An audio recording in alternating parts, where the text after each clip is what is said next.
Wow, what an entrance I got there, huh? Thank you guys. I can't believe how many people came out. Thank you so much. Wow. And I need even a little more support because it's my girlfriend's first time seeing me live. And she told me if you guys don't laugh, she's not going to blow me after the show. No, that's a lot.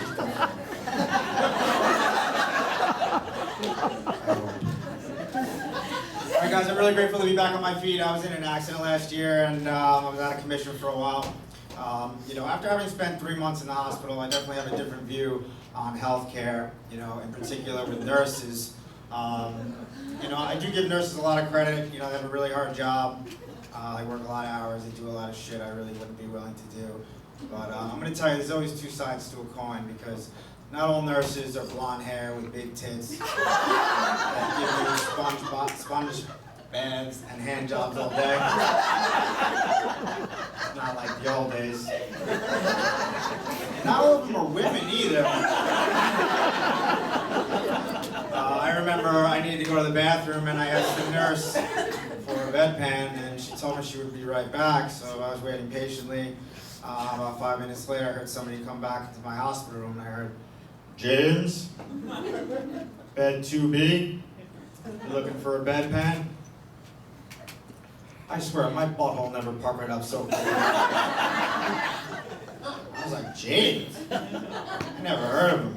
Turn your ass around and get the fuck out of here. Go find that James. Sounds like he needs your help. Alright, so a little bit about myself. I'm half Italian and half Puerto Rican. But I find as the summer months come around, my Puerto Rican side starts to come out a little bit more. You know, my skin, it gets darker. You know, I like to spend all my time outside in the sun. And most importantly, not work. Fun characteristics. Here's a fun fact. The sheep actually has the most human-like vagina out of any animal kingdom. Which I thought was a disgusting fact. At first. Until I went down to local petting zoo and I was like, alright guys, this is highbrow stuff, so buckle up. So I'll be 34 in November, and I don't know, I'm relatively new to comedy, and a lot of people, friends and family have asked me, you know, why comedy, Jimmy, why now?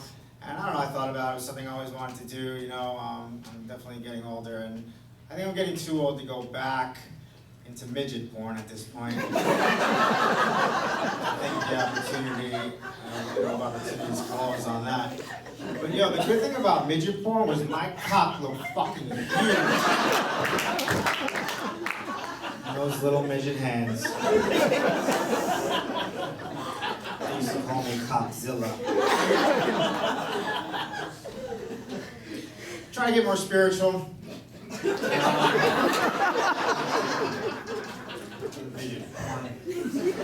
is sideways, people.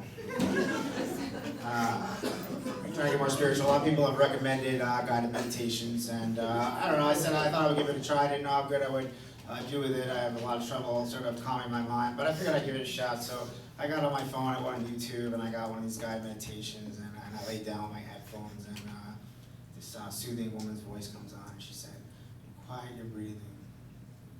Breathe in, breathe out. Breathe in, breathe out. Breathe in, breathe out." I woke up like 3 hours later. I was like, I just fucking meditated the shit out of that.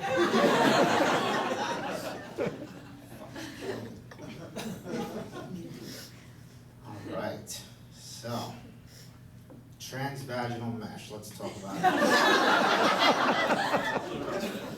Have you guys seen this commercial? Transvaginal mesh, bladder sling, pelvic sling. I had no idea this was such a problem. In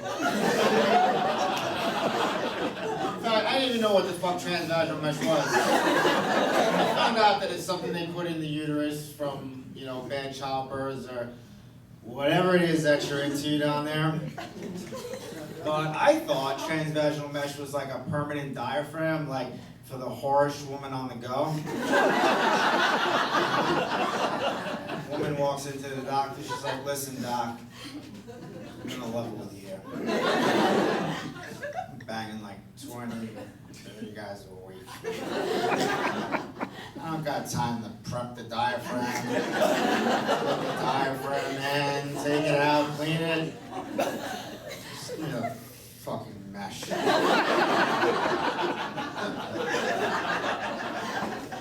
Everybody, sometimes I think more people should laugh at that. You guys laughed at that. Sometimes I think more people should laugh at that. But then I think that the people that don't laugh at that are women that are like, transvaginal mesh, you say. Like, where you going with this, Jimmy? I don't care too much for your comedy, but you're an idea, man. I like that. Ordering things from China now direct, trying to save money. But I'd see what they had over there. I had a girlfriend that wanted me to order a sex toy, and she told me to surprise her. So I figured, all right, let's get something from China. So I wanted to be good to her. I ordered one of those, real extra large, the dildo, the vibrating ones, real good ones, big ones, extra large. It was 4 inches. That was 3.5 inches bigger than what she's used to, so everybody worked out. It worked out for everybody. Now, Jimmy, you gotta get some consistency in your act, because 2 or 3 jokes ago, you were fucking cockzilla. And all of a sudden, you're making fun of your penis size. Get shit straight. People want facts. So, I'm in recovery. Recovered addict. I used to do a lot of drugs. I really wasn't very good at anything when I did do drugs, but I always thought like, in terms of like a career path, what I would have been good at. And, when I did cocaine, I definitely would have been good at sales. Because I was able to talk a lot. I was able to stay up real long hours, and I was able to sell just about anything. In fact, I sold everything. I sold all my shit, family shit, my neighbor's shit, fake shit. I even tried to sell a Shih Tzu. I called up my dealer, I was like, yo, my nigga. Fucking pedigree. Show me that shit. Give it fucking 20, man. Fucking 20. Very paranoid drug user. I think every drug has its own type of paranoia, but I think that they all have some common thread. I think that they all have to do with either laughing or talking. Like, for example, when I used to smoke weed, I used to think that all my friends were laughing at me. When I used to sip coke, I used to think all my friends were talking about me. When I used to drop acid, I used to think that all my friends were laughing hyenas. And when I used to smoke crack, I used to think that all my friends were, all right, let's be honest, at that point I didn't have any friends. But I do look out the window a lot. And that's gotta count for something. All right, thank you so much, guys.